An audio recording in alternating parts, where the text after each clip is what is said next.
Hold the line.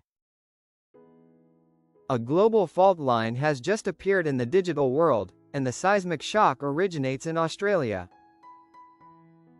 The nation has declared war on the unchecked power of big tech, setting a historic precedent by banning social media access for those under 16. Stepping into the fray, Prince Harry and Meghan Markle have weighed in with a devastating critique. While they hail the bravery of the decision, they warn that this groundbreaking ban is merely a band-aid that fails to treat the fundamental, profit-driven disease at the core of social media's exploitative design. Australia's stand: taking back power from big tech.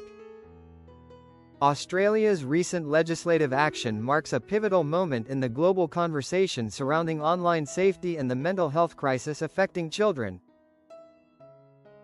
Becoming the first country to impose a nationwide age limit on social media access, Australia has shifted the burden of responsibility squarely onto the shoulders of the tech giants.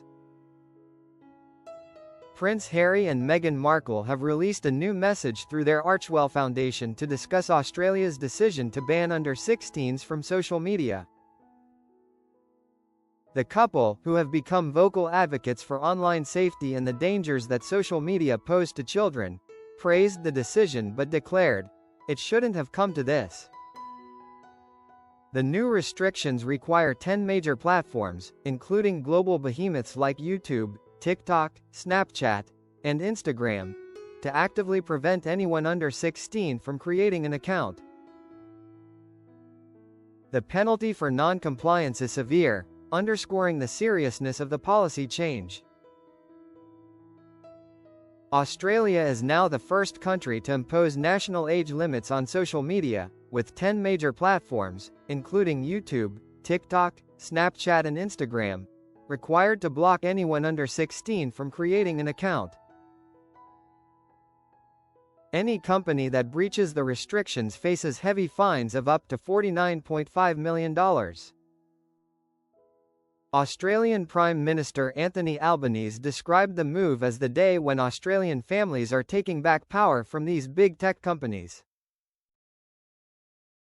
Australian Prime Minister Anthony Albanese's statement, that this is the day when Australian families are taking back power from these big tech companies, captures the widespread sentiment that corporate growth incentives have long overshadowed the well-being of young users. The Archewell critique: a commodity to be exploited. Harry and Meghan, leveraging the platform of their Archewell Foundation, were quick to applaud the leadership shown by Australia. Their immediate praise, however, was undercut by the stark, emotional declaration, "It shouldn't have come to this." This phrase implicitly assigns fault to the tech companies for their failure to self-regulate, forcing governments to step in. Harry and Meghan's message read, "We celebrate Australia's leadership for seeing and acting on how these technology companies are negatively impacting young people with little to no recourse or accountability, and feeble efforts from the companies to stem the flow of harms." The couple's statement forcefully asserts that the tech industry has operated with little to no recourse or accountability, offering only feeble efforts to mitigate the clear harms they generate. Their analysis of the Australian move is both celebratory and deeply moral. The couple's statement went on, "This bold, decisive action to protect children at a critical moment in their development sends a strong signal that a child's mind is not a commodity to be exploited. It buys young people valuable time back in their childhoods, but it doesn't fix the fundamental issue we all still face with social media platforms." The language is uncompromising. The ban is a strong signal that a child's mind is not a commodity to be exploited. While the measure buys children valuable time back in their childhoods, Harry and Meghan are quick to pivot to the essential truth: the fundamental issues remain unaddressed. The problematic core: broken design and exploitive incentives. This is where the royal statement moves beyond supportive commentary to a searing critique of the entire industry model. The couple argues that the ban, while effective in the short term, is a superficial fix for a systemic flaw. Here's the truth. The ban is an effective measure to stop imminent harm, but ultimately only works as a band-aid that does not address tech's broken design and exploitive business incentives, requiring us to protect young people in the first place. By labeling the ban a band-aid, they draw attention to the real culprit: the broken design and the exploitive business incentives that prioritize perpetual growth and engagement over user safety. The problem isn't the user. The problem is the platform itself, which was engineered to maximize addiction and exposure.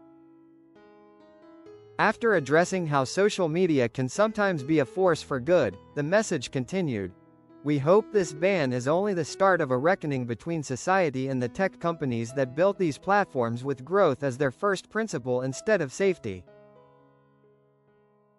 Acknowledging that social media can sometimes be a force for good or a lifeline for certain groups, the message reiterates that its underlying architecture is flawed.